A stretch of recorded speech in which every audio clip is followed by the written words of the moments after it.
Hey, WTF history fans, welcome back to the channel where we unearth the wildest, most jaw-dropping stories from the past.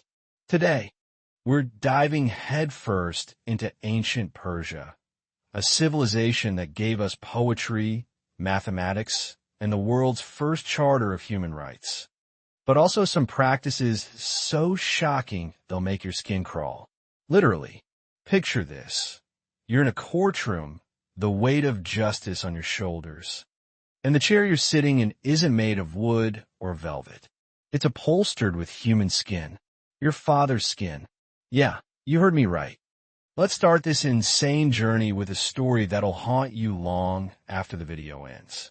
It's the 6th century BCE, and we're in the heart of the Persian Empire under King Cambyses II. The air is heavy with incense. The courtroom buzzing with tension. A young man named Otanes sits in a chair unlike any other. It's not carved with intricate designs or draped in fine cloth. No, this seat of justice is covered in the flayed skin of his father, Sisamnes, a judge who made a fatal mistake. Sisamnes took a bribe, and when Cambyses found out, he didn't just fire him or throw him in a dungeon. This was ancient Persia, where justice was as much about spectacle as it was about punishment. Sisamnes was executed in front of a crowd, his skin carefully removed while witnesses watched in horror. Royal artisans then stretched and treated that skin, turning a father into furniture. And who gets to sit in this grotesque masterpiece? Otanes, now appointed to replace his father as judge. Can you even imagine that? Every time Otanes shifts in his seat, the leather creaks, and he swears he can still smell his father's presence. The armrests are crafted from Sisamnes' arms, hands frozen palm up in eternal supplication. The backrest, it's his father's face, eyes sewn shut, mouth stitched closed. Positioned so Otanes feels a ghostly breath that'll never come. Cambyses called this perfect justice, a constant reminder that corruption has a price. And that price is sitting on your father's remains while you pass judgment. It's psychological torture dressed up as law, and it's just the tip of the iceberg in Persia's wild world. Let's step back for a second. You're probably thinking, how does a civilization do this? That's the paradox of ancient Persia. These were the people who created the Cyrus Cylinder, often hailed as the first charter of human rights, promoting freedom and tolerance. They built an empire stretching from Egypt to India, with roads, postal systems, and a knack for organization that was centuries ahead of its time. Their poetry laid the groundwork for Rumi. Their math shaped our modern world.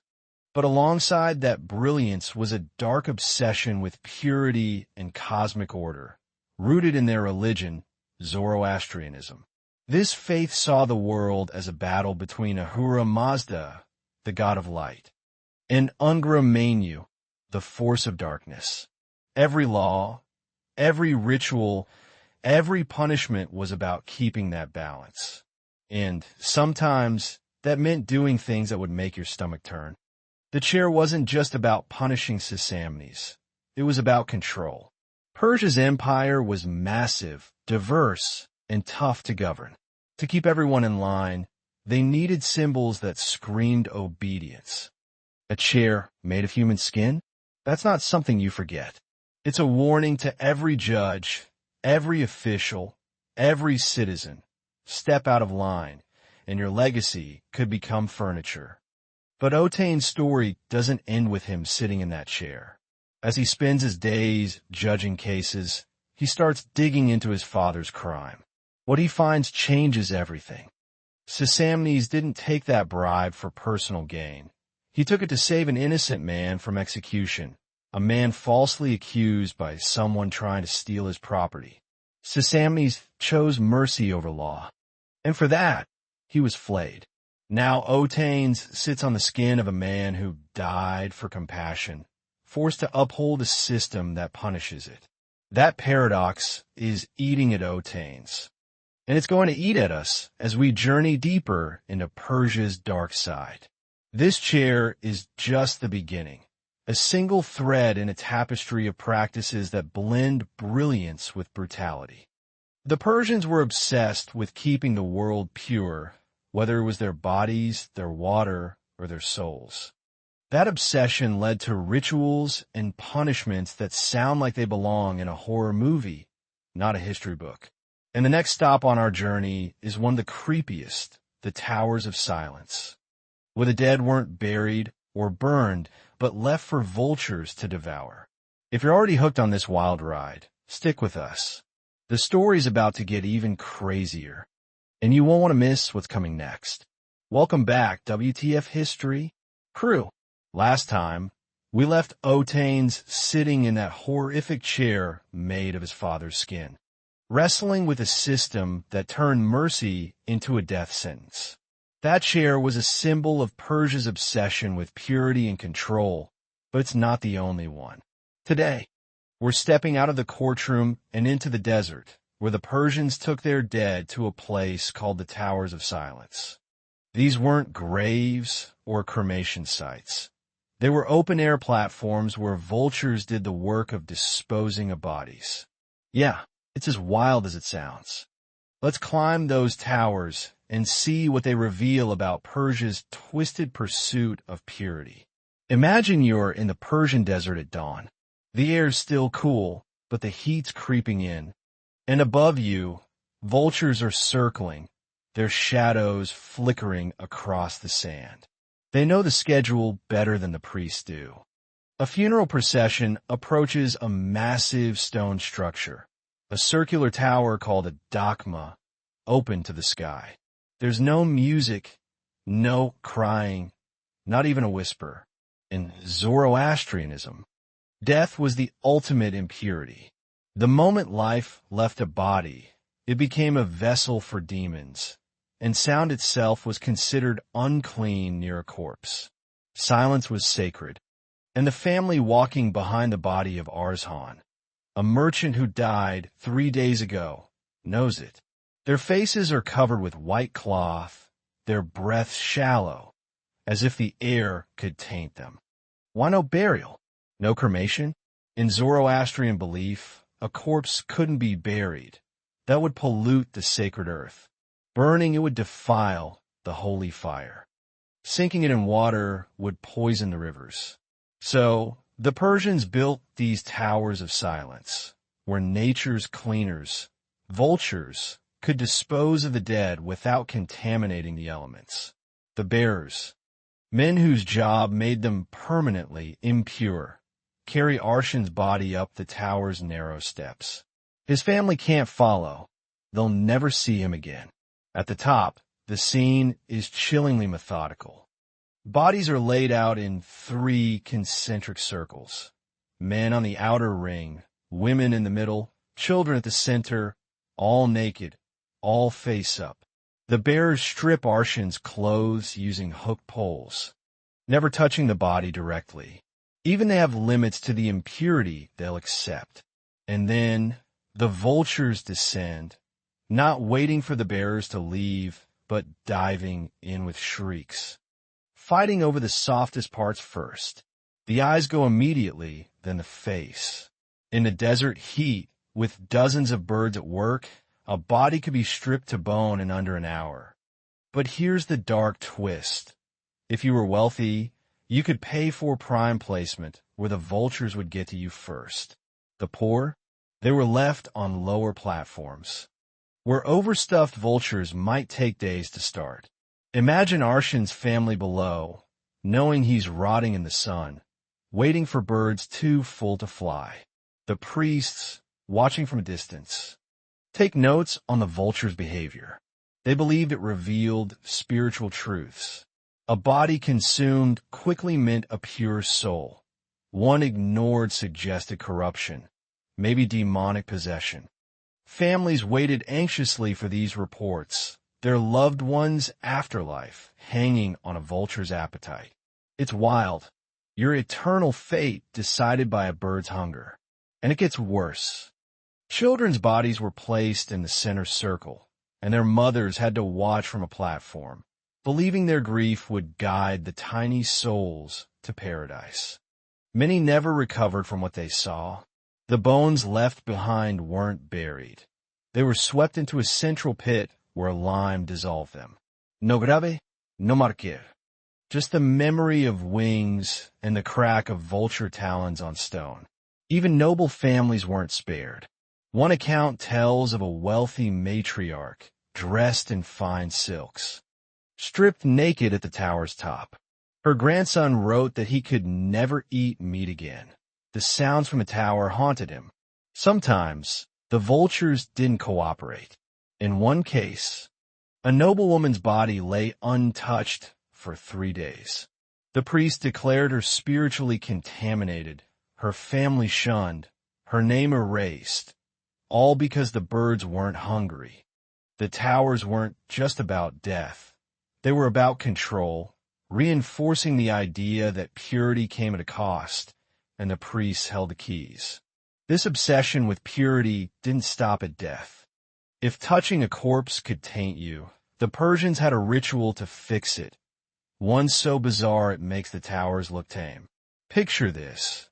You accidentally brush against a body in a market, and suddenly, you're facing a purification process that involves sacred bull urine. Yes, you heard that right. It's gross, it's humiliating, and it's next on our list. Stick with us, because this journey through Persia's dark side is about to get even wilder. What's good, WTF history? Crew, we just climbed the towers of silence, where vultures turn death into a gruesome spectacle, all in the name of keeping Persia's elements pure. But if you thought that was wild, today's story will make you gag. We're talking about Nong, a purification ritual that used the urine of a sacred white bull to cleanse the taint of death. It's not just gross, it's a masterclass in psychological control. Let's follow a man named Darius and see how far the Persians would go to scrub their souls clean. It's a bustling market in Persepolis, and Darius, a high-ranking court official, is weaving through the crowd. In one careless moment, his silk sleeve brushes against a corpse being carried to the towers. That fleeting touch changes everything. In Zoroastrian Persia, contact with death wasn't just bad luck, it was a spiritual plague. A corpse was a magnet for demons, and Darius is now contaminated, a walking threat to the cosmic order. The only way to fix it is a ritual so degrading it strips away both dignity and sanity. Darius is dragged to a purification chamber, a stone room that stinks of ammonia and fear. The priests strip him naked. His fancy clothes are burned on the spot. Then comes the main event. They pour sacred bull urine over his head, a stinging deluge that burns his eyes and nose. They make him keep his mouth open, letting the foul liquid coat his tongue as he recites prayers, choking back the urge to vomit. If he does, the ritual restarts, so he grits his teeth and endures. But that's just the start. This ritual has 3 rounds of dousing, and between each one, Darius has to confess his spiritual crimes. Not big sins like theft or murder. No, we're talking petty stuff. Envying his brother's success, doubting the sacred fire when his daughter was sick, maybe sneaking an extra fig at dinner. The priest, stone-faced, write it all down, storing his confessions in temple archives, potential blackmail if he ever steps out of line. Here's the kicker. Darius has to drink a full cup of the urine while the priests chant. He gags, his body screaming to reject it, but vomiting means failure. He forces it down while rising as the priests watch to ensure every drop is swallowed. And it's not just him, his entire household. His wife, his kids, even his servants must endure the same ordeal. His 7-year-old son weeps as urine pours over his small frame, his cries echoing in the chamber, but the ritual marches on. It's heartbreaking, and it's meant to be. Where does this urine come from? Sacred white bulls, fed specific herbs to make their pee extra acidic, were followed by young priests with clay vessels, catching every drop during certain lunar phases. These priests, despite handling a holy substance, were considered tainted, forced to live apart, eat alone, and never marry. Their whole existence revolved around this disgusting task, and they were outcasts for it. The irony is almost too much. This wasn't a rare event. Every Persian family kept emergency stashes of blessed bull urine. Like you keep a fire extinguisher today. Kids learned purification prayers before they could walk. Markets sold the stuff, with merchants boasting about its superior purifying properties. One story tells of a pregnant woman who touched her husband's corpse in grief and was forced into the ritual. The shock sent her into early labor, and her baby was born in that ammonia-soaked chamber. The priest called the child blessed. The mother died days later, her body too weak to recover. The ritual was about more than cleansing. It was about control. By forcing people to confess their deepest thoughts, the priests gained power over their minds. By making families participate, they ensured everyone was complicit. But Darius' story takes a darker turn. In his final confession, he slips up, admitting he dreamed about the old gods, one Zoroastrianism called demons. The priest's faces harden. This isn't just contamination, it's heresy.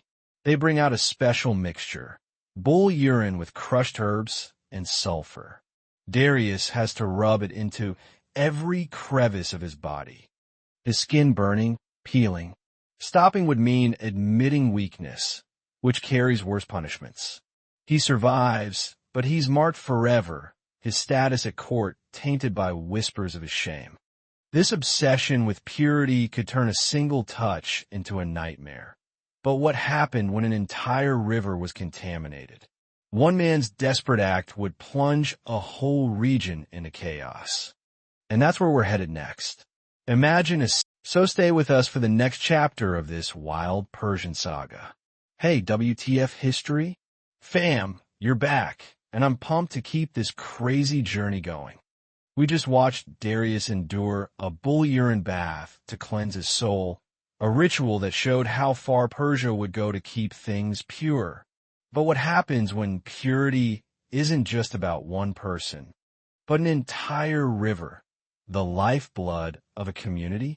Today, we're diving into a story of a single act that sparked a spiritual crisis, turned a river yellow, and left a region scarred for generations. Let's wade into the river of ruin. Picture a serene valley in Persia, where a river flows through 3 villages, watering crops, quenching thirst, and sustaining life. One day, a man named Rostam, broken by despair, chooses this river for his final act. He leaps in, his body sinking beneath the surface, and with that splash, he unleashes a catastrophe. In Zoroastrian Persia, water wasn't just water. It was the holiest element, the source of all purity. A corpse in the river wasn't a health issue. It was an attack on the cosmic order itself. The alarm spreads faster than the current, with priests riding through the villages, declaring the water untouchable until it's purified. Families stare at their water jars in horror. The vessels they filled that morning are now spiritual poison.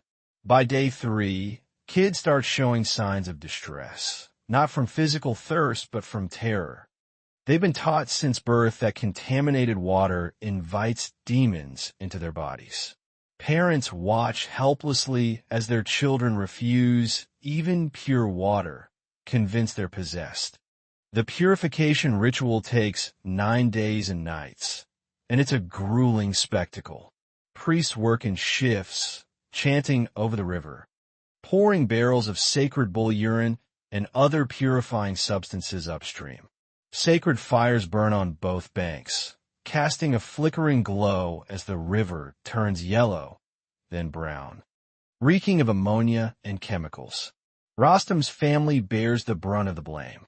They're forced to stand waist deep in the contaminated water for 9 days, chanting apologies to every affected family. The cold mountain river numbs their legs, and several elderly relatives collapse from exposure, but they're not allowed to leave. The priests, meanwhile, examine every dead fish that floats up, searching for signs of demonic presence. They claim to find one with human eyes, proof, they say, that Rostam's soul has fractured, possessing river creatures. This sends the region into a panic. If soul fragments can infect animals, what about the water people drank before the ban? Mass purification follows. Thousands line up at temples, waiting days for their turn to be doused in bull urine.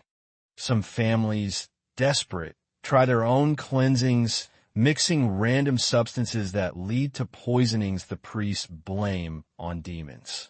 The economic fallout is devastating. Crops wilt without water.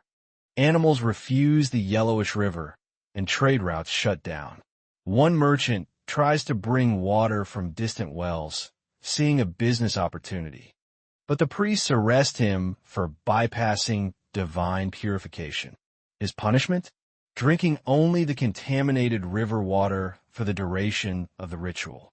He survives, but he later writes that the taste never leaves his mouth. The psychological scars run deep.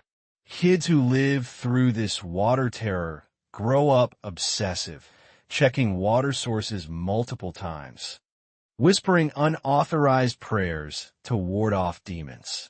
The river itself is never the same. The chemicals and bull urine kill most aquatic life, but the priests declare it the purest river in Persia, sanctified by trial. Villagers are forced to make pilgrimages to drink from it, proving their faith. Tragically, records show 3 more suicides in that river over the years, each restarting the cycle of terror. Here's the haunting truth. A young priest's diary reveals that Rostam's body was found early in the ritual, bloated and caught in river reeds. The senior priests burned it in secret, letting the public ritual drag on for 6 more days, purifying water that was already clean. Why? To keep the fear alive, to maintain control. This wasn't just about purity, it was about power. That power extended to every corner of Persian life, even death itself. If a river's contamination could cause such chaos, imagine how they handled executions. The Persians had a rule: no blood on the sacred earth. Their solution?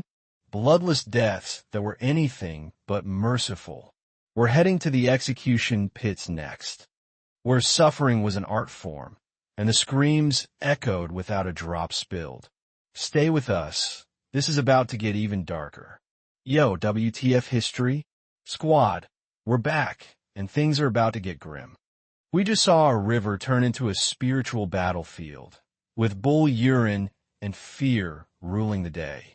But in ancient Persia, the obsession with purity didn't stop at water. It shaped how they killed. Blood was life, and spilling it on the sacred earth was forbidden. So the Persians invented executions that kept the ground clean but made suffering a spectacle. Welcome to the execution pits, where death was slow, cruel, and eerily pure. Let's follow a thief named Kaveh and see how far this system went. It's dawn, and Kaveh stands at the edge of a narrow pit carved into solid rock.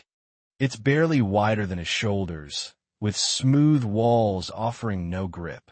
The crowd is silent as he's lowered in, his crime echoing across the execution ground. He stole sacred fire. A big deal in Zoroastrian Persia. The priests call this death merciful because no blood will touch the earth, but Kaveh's whispers from the pit tell a different story. These pits were cruelly efficient, deep enough to trap you, with a small drainage hole to prevent drowning in rainwater. The goal? Death by thirst, not a quick end.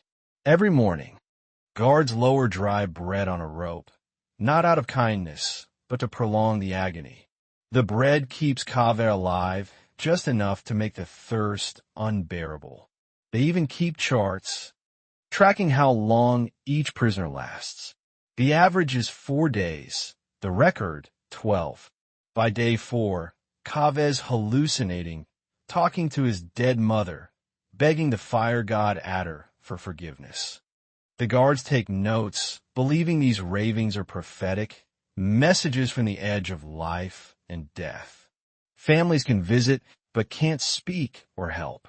They stand at the pit's edge, watching their loved one waste away, restrained if their grief gets too loud. Different regions had their own twists. In the desert, they'd angle mirrors to reflect sunlight into the pit, speeding up dehydration. In the mountains, prisoners were left exposed in winter, freezing as they thirsted. Kaveh, desperate, scratches accusations against the priest who convicted him into the pit's walls, using his fingernails and bread crusts. He claims the priest sold sacred fire to rich patrons. The guards see the scratches but can't read them in the dark. His words stay hidden for centuries. Other methods were just as brutal. Water contaminators were buried alive in sand, their heads covered with clay pots with tiny air holes. Death took hours, the sand crushing their chests, their breaths a horrible whistling sound. Heretics faced the boats, sealed inside 2 wooden vessels with their head and limbs sticking out, force-fed milk and honey until diarrhea set in, while wasps and flies devoured their exposed flesh. No blood spilled, just slow consumption by nature. The execution grounds had their own dark culture. Guards bet on survival times, shared stories of weird deaths, and debated which prayers might prolong suffering. Some drank to cope. Others saw divine justice in the agony. One woman, convicted of adultery, was sentenced to the pressing stones, weight added gradually over days, crushing her ribs until she couldn't breathe, all without breaking the skin. This was normal. Execution grounds were social hubs. With vendors selling food and kids playing between pits, the dying reduced to background noise. This obsession with purity didn't just shape death, it shaped identity. What if you weren't just killed, but erased from existence entirely? That's where we're headed next. Memory execution, a punishment so extreme it didn't just end your life, it made it like you never existed. Names erased, statues smashed, families forced to forget you. It's chilling, and it's coming up in the next part of our Persian saga. What's up, WTF history? Crew, we just walked through Persia's execution pits, where death was a slow, bloodless torment designed to keep the earth pure. But if you thought that was extreme, today's story takes it to another level.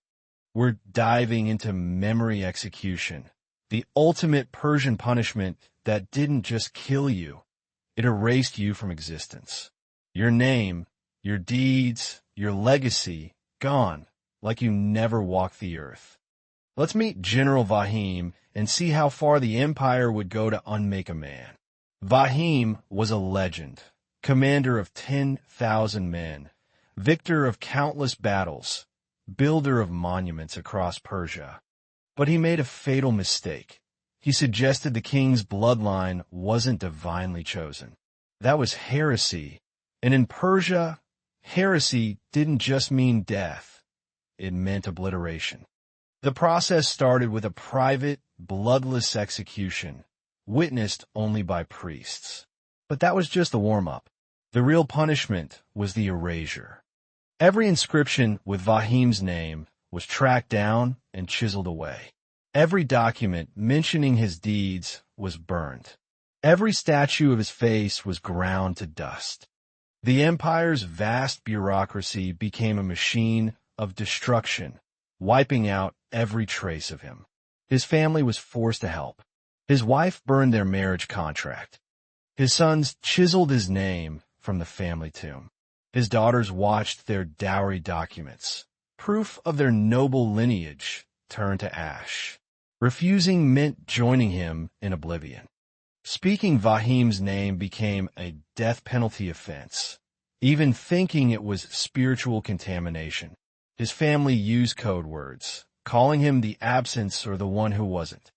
His grandkids grew up knowing they had a grandfather, but not his name or story.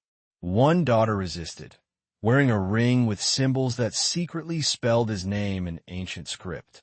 For 30 years, she carried this hidden memory, but when it was discovered, her own name was erased, her existence negated for daring to remember. The Persians believed names held power beyond death. Without your name, your soul couldn't exist in the afterlife. You were just gone, wandering a void, conscious but unable to act or be perceived.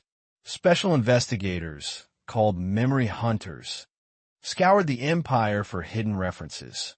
They interrogated slaves, analyzed kids' drawings, even decoded recipes for coded names. One hunter found a forbidden name hidden in ingredient measurements. Talk about obsession. A chilling discovery shook things up. During a temple construction, workers found a mass grave of erased bodies, their faces chiseled away, one clutching a clay tablet with forbidden names. This sparked a theological crisis. If someone remembered the erased, did they partially exist? The priest declared the tablet cursed, forcing everyone who'd seen it into memory purification, meditation, fasting, and guided forgetting. Artists faced their own nightmares, recreating historical paintings to remove erased figures, leaving empty spaces where people once stood. This wasn't just punishment, it was psychological warfare. Families lived in terror that their ancestors might be erased, wiping out their lineage. People avoided fame, fearing it could lead to erasure. The empire's records became full of holes, missing key figures who shaped history. One scholar tried to study erasure patterns, noticing that military leaders, reformers, and philosophers disappeared most often, a hint at systematic power control. Before he could publish, he was erased, his work surviving only in a student's coded diary. This obsession with control extended to the living, too. There was an entire class of people, the Mardu, who weren't even considered human. Their lives, their deaths, their very existence were shaped by this same brutal system. That's where we're headed next, to meet the untouchables of Persia, treated as less than human and disposed of like trash. This story's about to get even heavier, so stay with us. Hey, WTF History? Fam, we're back, and today's story is one of the darkest yet. We just saw how Persia erased people from existence, wiping out their names and legacies. But what if you were never considered human in the first place? Meet the Mardu, treated as contamination itself. Their story reveals the ugly underbelly of a civilization obsessed with purity, and it's going to hit hard. Let's step into their world, or what's left of it. Imagine you're an overseer staring at a dry canal, bones jutting from the earth like broken teeth. These aren't animal remains. They're Mardu, agricultural slaves dumped like garbage. The Mardu were often war captives or their descendants, branded at birth with symbols declaring them spiritually dead. In Persian theology, they weren't human. They were pollution in physical form, with no souls to save. Their lives reflected this. They lived downwind and downstream from Persian settlements, forbidden from using the same water or paths. They moved through narrow alleys, unseen, like ghosts. When Mardu died, they couldn't go to the towers of silence. Those were for humans. They couldn't be buried or burned. That would pollute the sacred earth or fire. Instead, their bodies were tossed into abandoned canals or garbage heaps. No ceremony, no acknowledgement. The overseer faces a dilemma. He needs to clear this canal for restoration, But Persian workers won't touch Mardu remains, their toxic waste. His solution is gut-wrenching. He orders Mardu children to do it, lying that the bones are from animals. These kids, some as young as 6, spend days collecting skeletal fragments, finding clay dolls and wooden charms that hint at the humanity of the dead. They don't know they're handling their own ancestors. The Persians justified this with twisted theology. Mardu were failed reincarnations, souls so corrupt they lost human status. Some texts claimed they descended from demons who bred with humans, tainting their bloodline forever. Yet the empire needed them. Mardu worked the fields, built cities, and kept the infrastructure running. Persians gave them orders, but couldn't speak to them directly or acknowledge their labor. It was cognitive dissonance on a massive scale. A shocking discovery stirred things up among the bones. Investigators found tablets with Mardu prayers, proof they sought divine connection.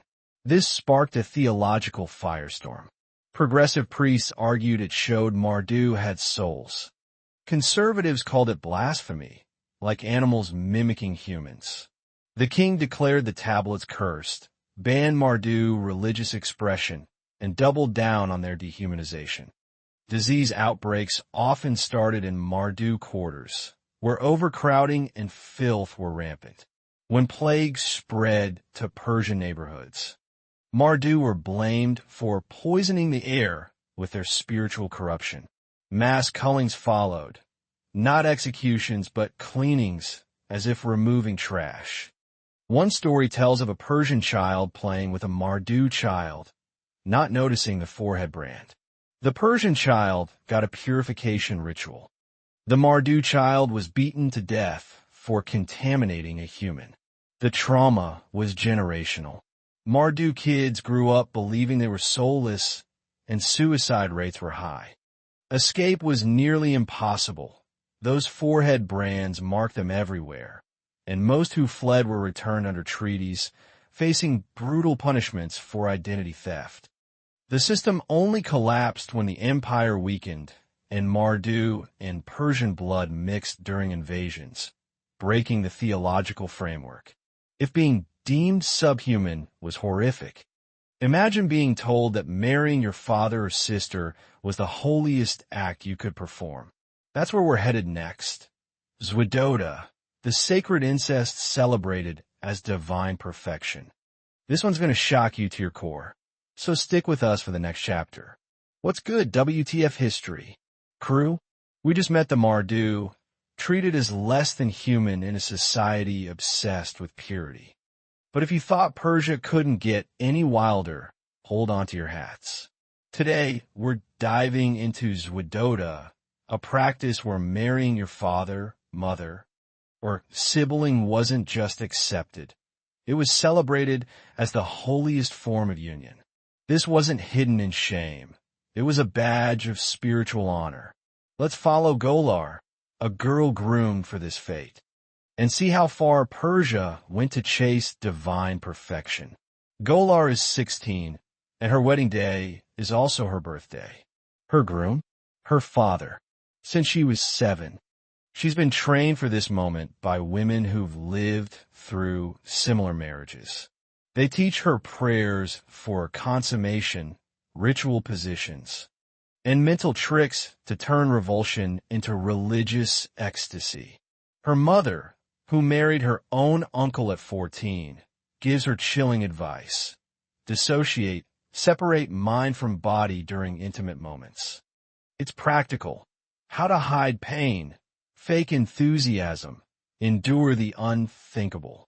This is Zwidoda, the highest form of marriage, blessed by Ahura Mazda himself. In Zoroastrian theology, human souls were split at creation, scattered across bloodlines. Marrying your closest kin reunited those fragments, creating spiritually complete beings. Children from these unions were seen as partially divine, born without need for purification. The closer the relation, the holier the union, father-daughter was top tier, followed by mother-son and sibling pairs. The wedding itself inverted normal celebrations. Golar and her father spend 3 days in isolation, performing bonding rituals monitored by priests to ensure proper protocol. The priest's blessing talks of cosmic balance, but it's really about control. Families practicing Zwidoda were so isolated, so dependent on religious approval, they'd never challenge authority. The consequences were brutal. Infant mortality was high among these offspring, and survivors often bore genetic markers, distinctive features that marked them as products of sacred unions. They were revered and pitted, trapped in bloodlines that spiraled inward. Some women resisted, using herbal contraceptives or passing off servants' children as sacred offspring. Discovery meant severe punishment, not for adultery, but for tainting divine blood. Genealogies became nightmares. A woman might be daughter, wife, and aunt to the same man. Kids couldn't untangle their parentage, raised by committees of interrelated relatives. Mental breakdowns were common, but reframed as divine overwhelm. One girl fled rather than marry her father, only to be caught and forced into purification before the wedding. She went silent, her silence praised as holy contemplation. The practice wasn't universal. Commoners couldn't always afford the ceremonies, but village priests pushed cousin marriages as a stepping stone. The whole society bent toward collapsing bloodlines, chasing purity that produced genetic catastrophe. The practice faded with military defeats, as enemies used it as propaganda against Persian degeneracy. But the trauma lingered, etched into the psyches and DNA of generations. If marrying your father was shocking, never look up, live another day. The law is absolute. Gazing upon the Shah without permission means instant execution. Why? He's the earthly reflection of Ahura Mazda, the good god. Mortal eyes would be burned by his divine radiance, and death was a mercy to save your soul. This wasn't just protocol, it was cosmic necessity. The Shah was so sacred that even his kids couldn't look at him. His wives focused on his feet during intimate moments. He lived in a bubble of averted gazes, unable to make normal eye contact. Conversations happened through interpreters who couldn't look at anyone. Artists painted his portrait from memory or stolen glances, risking death for accuracy. Some created theoretical portraits, imagining divine features. One Shah, desperate for human connection, would visit condemned prisoners, the only people allowed to see him as human. He'd remove his veil and talk face to face, often weeping. The court developed deadly workarounds. Guards might trick messengers, saying the Shah had left, only to execute those who looked up. Others were killed for not looking up, accused of disrespect. Every interaction was a lethal puzzle. One Shah tried to fix this by installing mirrors in the throne room, letting people see him indirectly. It was revolutionary, but heretical. Priests argued that reflected divinity was still divinity. The messenger who first used the mirrors waited in prison, unsure if he'd be executed for it. Nobles exploited the system, arranging accidents where rivals might glimpse the Shah. A careless mirror, a sudden movement, instant death. The court became a battlefield of angles and reflections. Over generations, some families developed deformities, twisted necks, malformed spines, that made looking up impossible, seen as divine blessings against accidental heresy. Palace servants created their own culture, communicating through floor patterns and shoe styles, never seeing each other's faces. The system collapsed during a plague, when the Shah had to coordinate directly with officials, suspending the gaze rule. Once people saw his human fear, they couldn't treat him as divine anymore. But if a glance could kill, imagine a society where vengeance was mandatory, turning friends into executioners. That's where we're headed next. The Festival of Disorder, where priests became prey, and Otane's share returns to spark a rebellion. This is the finale you won't want to miss, so stick with us. What's up, WTF history? Fam? We've made it to the grand finale of our insane journey through ancient Persia. We've sat on a chair of human skin, watched vultures feast, choked down bull urine, and dodged the king's deadly gaze. Today, we're tying it all together with two wild stories. The Festival of Disorder, where priests became hunted prey, and the return of Otanes and his father's skin chair, which sparked a rebellion that shook the empire. Let's dive into the chaos and see how it all comes crashing down. First, picture this. The sun sets, drums echo through the streets, and every priest in Persia starts running. It's the Festival of Disorder, a single night when the cosmic order flips and the mob gets to hunt the clergy. These priests, who enforced bull urine purifications, ordered brutal executions, and upheld sacred incest, lose their protected status from sunset to sunrise. This wasn't random violence, it was organized chaos. A pressure valve for a society suffocating under strict rules. Neighborhoods formed teams, planned strategies, and crafted non-lethal but painful weapons. The goal? Humiliation and pain. Not always death. Ardashir, a young priest, hides in a temple, thinking its stone walls will protect him. He's been dreading this night since he ordered a child's purification that ended in death. The mob's chanting his name, led by the child's parents. Some priests try disguises, but their mannerisms give them away. Others flee to rural areas, only to find fiercer hunts. The clever ones leave town weeks early, claiming religious missions. Captured priests are stripped, shaved, and forced to consume impure substances or perform their own rituals incorrectly, stripping their spiritual authority. Some are branded with shame marks that last all year. Ardashir's faith breaks when the mob breaks into the temple. He sees priests betraying each other, offering up unpopular colleagues to save themselves. The temple's holy ground runs red with blood that shouldn't be spilled. The festival served a dual purpose. It let people vent anger, but also reinforced priestly power by showing what happened without it: chaos.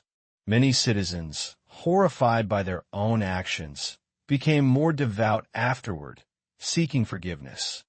But some years, the chaos escaped control.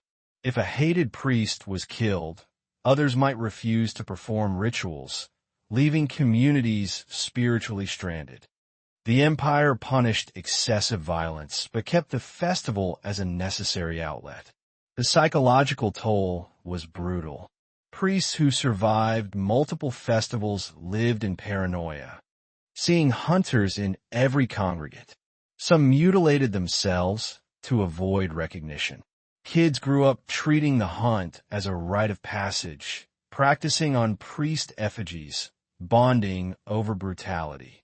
When dawn broke, the violence stopped instantly. Hunters helped wounded priests to temples, some apologizing before booking purification appointments for the next week. Now, let's return to Otanes. Back in that courtroom, sitting on his father's skin. It's been hours, and the leather creaks, its unnatural warmth seeping into him. The armrests, his father's hands, the backrest, his sewn-shut face.